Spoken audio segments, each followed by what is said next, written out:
مساء الخير عليكم، ويا رب تكونوا بخير وكويسين، ونتمنى أن ينال مضمون الحلقة إعجابكم. وفي البداية أحب أنوه وأكد إن في حلقات شخصية الشهر من المشاهير إحنا بنعمل تحليل للشخصية اللي بنتكلم عليها من خلال حواراتها وتصريحاتها، وكمان بنقول بيانات عامة عليها معروفة ما تكدبتش من صاحبها أصلا. وكمان من تحليل الشخصية دي بنعمل بس تسليط للضوء عليها وعلى فكرها عشان نظهر وجهها الآخر بدون توجيه أي إساءة أو نقد ليها، وبنسيب القرار ليكوا للحكم على مدى مصداقيتها معاكوا بعد عرض التحليل الخاص اللي بنعرضه. هدفنا فقط التوعية وعرض الوجه الآخر الخفي لشخصية الشهر اللي بنعرضها، وبصورة مبسطة وحيادية. وكمان بنحب ننوه إن أي شخصية إحنا بنعرضها إحنا ملناش صلة بيها من قريب أو بعيد، إحنا حياديين مع الجميع. ويلا نتعرف مع بعض على الوجه الآخر الخفي الحقيقي لشخصية الشهر، وهي الشاعرة والصحفية والمهندسة والكاتبة فاطمة نعوت. مين هي فاطمة نعوت؟ فاطمة نعوت ولدت في القاهرة في 14/9 سنة 64، من مواليد القاهرة، حاملة لبكالوريوس الهندسة من جامعة عين شمس سنة 87، وتخصصت في الهندسة المعمارية. اشتهرت بكتاباتها اللي بتدعم العلمانية والنسوية وحقوق الحيوان في مصر. أصدرت عدة دواوين شعرية باللغة العربية والإنجليزية، وليها لحد الآن 19 كتاب من تأليفها. صرحت فاطمة نعوت إن والدها صوفي المذهب. لما اتسألت هي ديانتها إيه، فكان الرد إن والدها صوفي المذهب، وهي ورثت هذا المذهب من والدها، وذلك لحبها المطلق لكل شيء في الحياة. وبكده هي ما قالتش ديانتها إيه بصورة واضحة. تزوجت من المهندس نبيل شحاتة، وليها منه أو يعني مخلفة منه ولدين. الأول هو مازن طالب بكلية الهندسة قسم العمارة، والتاني عمر وهو فنان بس يعني إيه عنده حالة مرضية وهي التوحد. يلا بقى بينا نتعرف على الوجه الآخر لأهم محطات حياة فاطمة نعوت. في 2016 تم محاكمتها بتهمة ازدراء الأديان بسبب تعليقها في حسابها على تويتر على ذبح الأضاحي في عيد الأضحى، وكان حيثيات الحكم عليها بالحبس لمدة 3 سنوات، بعد كده نزل لسنة مع إيقاف التنفيذ. ده كان راجع إلى إن فاطمة نعوت دونت عبارات تحتوي في مجملها ازدراء الدين الإسلامي، فهي حقرت من سنة مؤكدة وهي شعيرة الأضحية، معتبرة إن الشعيرة دي شهوة دموية كشهوة القتل عند بعض المجرمين، واستنكرت حدوثها من الأساس. يعني هي نكرت إن ده حصل ما بين سيدنا إبراهيم وابنه سيدنا إسماعيل من الأصل، كما إنها قالت على الله كذبا من خلال إنكارها ما وقع بين النبي الله سيدنا إبراهيم من رؤية صالحة مع ابنه إسماعيل، واصفة إن الرؤية دي إنها كابوس. يعني هي كده كذبت رؤية ربنا اللي شافها سيدنا إبراهيم، وقالت إن ده كابوس مش رؤية. وقالت ان الاضحيه بتعتبر شهوه نحر وسلخ، وهذا كان نص اللي قامت بيه فاطمه نعوت وكتبته ونشرته، وده الفكر اللي بتدعو له، وهي مقتنعه بيه تماما. يا ترى ايه رايكم في فكرها ومعتقداتها بالعلم ان قصه سيدنا ابراهيم وابنه اسماعيل ورؤيه سيدنا ابراهيم بذبح سيدنا اسماعيل دي رؤيه حقيقيه ومذكوره في الثلاث كتب المقدسه المختلفه؟ فشاركونا برايكم في الكومنت في اول محطة من محطات فاطمة نعوت. وكالعادة المتبع الآن إن تطلع علينا فاطمة نعوت بمفاجأة تانية، بتقول إن ده يعني إن الحكم ده يعني ده صقر قديم بتحاسب وتحاكم عليه لأنها بتعاني الإخوان. وقالت نصا على لسانها يعني ما لقوليش ماسكة، قالوا لي يحبسوني بأصدراء الأديان وهم ما قروش القرآن. هسيب لكم برضو انتوا التعليق على تصريحاتها ده، لان هي شايفه ان الناس كلها اللي بتتهمها بعد فكرها الشاذ اللي هي بتقوله وانها بتكذب ربنا ان هي صاحبه حق وان هي اللي قرت القران، واحنا كلنا ما قرناش القران، او على الاقل كل واحد على ديانته ما قراش الكتاب السماوي بتاعه. ومش بس كده، ده كمان عملت مداخلة هاتفية مع الإعلامي حمدي رزق مقدم برنامج نظرة، وطالبت من مستشار محمد الملط في سماع أقوالها في الواقع، موضحة إن المحكمة أصدرت الحكم من واقع الأوراق المقدمة والبوستات بتاعتها اللي هي نشراها، وما فيش حد سامع أقوالها، وسواء من النيابة أو من الهيئة الدفاع اللي هي في المحكمة. فهل هذا يعقل؟ يعني بعقلكوا كده، لا المحكمة طلبتها عشان تسمع أقوالها ولا النيابة تسمع أقوالها، يعني إن كان المتكلم مجنون المستمع عاقل، ولا انتوا ايه رأيكم؟ برضو شاركونا في الكومنت برأيكم. بعد كده فسرت فاطمة نعود دعاء سيدنا محمد عليه الصلاة والسلام اللي كان نصه: اللهم توفنا مسلمين وأحينا مسلمين والحقنا بالصالحين. فاطمة نعود بقى يعني ايه تقريبا يبقى خريجة أزهر فقه وشريعة يعني، فحبت ايه يعني تفسر النص ده. فقالت ايه بقى؟ ان سيدنا محمد عليه الصلاة والسلام طلب من ربنا ان يلحقه، يعني سيدنا محمد طلب من ربنا ان ربنا يلحقه هو سيدنا محمد بالصالحين، لانها شايفة، اللي هي فاطمة نعود، هي شايفة من وجهة نظرها ان مرتبة الصالحين دي اعلى من مرتبة الانبياء.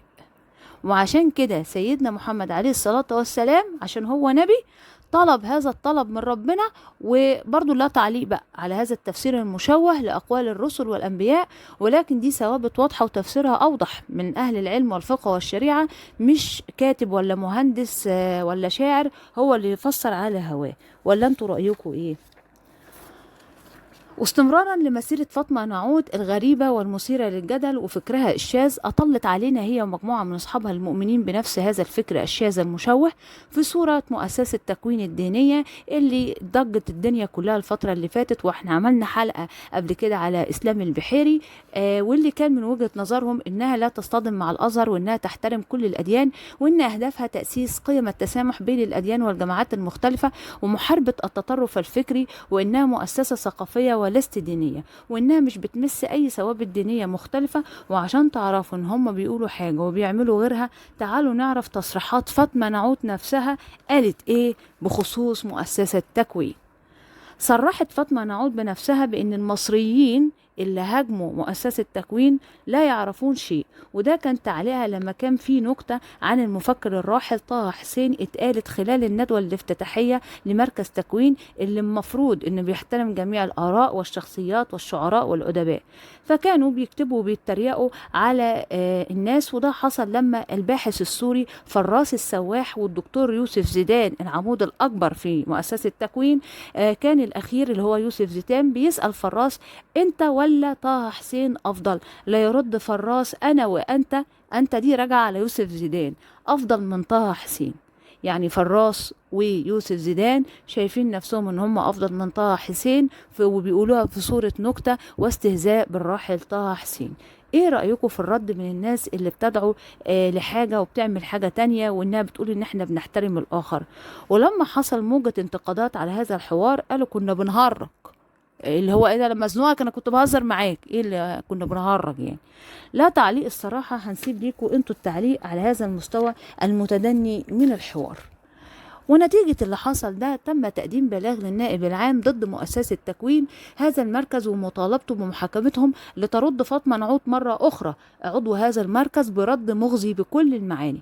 قالت نصا على لسانها إن كل من بيهاجموا المركز التكوين ده ما يعرفوش شيء ولا يعرفوا حاجة عن المواضيع اللي احنا بنناقشها خلال المؤتمر بتاعنا، مؤكدة إن الهجمة دي بتستهدف فقط بعض الأشخاص الذين حضروا المؤتمر لمجرد اختلاف شخصي وليس مستوى علمي ان في اختلاف. انتوا متخيلين؟ يعني هي شايفة اي حد بينقد المؤسسة دي وفكرها ان هو بيصفي حسابات شخصية مع الناس اللي داخلة في تكوين هذا المؤسسة، مش علشان هم بيقولوا حاجة غلط ولا ان هم بيسيئوا للثوابت والمعتقدات الدينية. لا لا لا لا لا، ده انت بتهاجمني عشان انت مش بتحبني، انت بتهاجمني علشان انت متغاظ مني. انا بوريكم مستوى الحوار المتدني والفكر المتدني بتاعهم. وكمان قالت ان المركز بيهدف للتنوير وتحرير العقل من الافكار المغلوطة اللي بيؤمنوا بيها الشباب او الكبار. طب فين؟ يعني احنا عايزين بس تورينا فين التنوير يعني. ونتيجة التصريح الشاذ بتاعها ده كان في سؤال بيفرض نفسه الصراحة، يعني هو فين العلم ولا المستوى العلمي اللي بتتكلم عليه الكاتبة فاطمة نعود، اللي هي شايفة ان الناس اللي بتهاجم عشان يعني بتهاجم المؤسسة دي بتهاجم عشان خلافات شخصية وليس علمية. هل العلم عندهم بالمركز هو تدنيس الأديان والمعتقدات وكذلك إهانة العلماء والأدباء وعدم وجود خطأ وصح وعقاب وثواب وان كل شيء متاح ومباح؟ حتى يعني معنى كده ان السرقة والزنا واي شيء من الكبائر والمحرمات تحت مسمى تحرير العقل للشباب والكبار من الافكار اللي هم بيسوقوا لها دي صحيحة؟ بصراحة احنا ما عندناش إجابة واضحة ولا هم عندهم إجابة واضحة، بس الإجابة الواضحة أمامنا جميعا من كل التصريحات اللي هي بتقولها، ولا إسلام البحيري ولا يوسف زيدان، هي لها معنى واحد بس، إن أنت عندك عقل واعي بتفكر بيه ولا إيه، هتعترف وهتشوف إن الناس دي بجد بتاخدنا للهاوية ولقاع المستنقع اللي هم عاملينه. ولا انتوا شايفين ايه رأيكم؟ شاركونا برأيكم في الكومنت. وعشان الكذب ملهوش رجلين لازم يحصل تخبط ما بين الناس اللي بتكذب. طب ليه بنقول كده؟ كان في صورة ليهم من داخل المركز بيها زجاجات بيرة، واحنا علقنا على الموضوع ده في حلقة إسلام البحيري، زائد في صورة رقص ما بين إسلام البحيري مع فاطمة نعود، يعني إسلام البحيري كان بيرقص مع فاطمة نعود. فلقينا تناقض في الرد على الصورة دي والصورة دي. ازاي؟ يوسف زيدان طلع في لايف وقال ان البيرة اللي كانت في الصورة مش بتاعته، هو مش بيشرب علشان بتنفخ بطنه، مش عشان هي حرام، لا عشان هي بتنفخ بطنه. اما فاطمة نعود كان تعليقها على نفس الصورة اللي علق عليها يوسف زيدان، اللي هو اصلا ما انكرش ان البيرة دي بتاعتهم، قال ايه؟ ان الفندق، هي قالت ايه بقى؟ ان الفندق بيه اجانب وكانوا بيتصوروا في اماكن مختلفه بالفندق، وان ازازه البيره دي هتلاقيها يعني بتاعت حد من الاجانب. طب بالراحه كده، هما الاجانب بيشتركوا في ازازه واحده؟ يعني 4 5 بيشتركوا في ازازه واحده؟ طب ازاي؟ وكمان ردها ده عكس رد الاستاذ يوسف زيدان اللي شايف ان البيره حاجه عاديه، بس هي عشان بتنفخ بطنه فهو ما بيشربهاش. ولا انتوا شايفين ايه؟ قولوا لنا تعليقكم. وفي لحظة كده من المحطات واللحظات اللي احنا بنشوفها في حياة فاطمة نعود، قام الداعية عبد الله رشدي بالرد القاسي على فاطمة نعود، مع توضيح انها بتلفق له ما لا قاله، وانها غير صادقة، وانها بتنسب ليه حاجات هو ما قالهاش.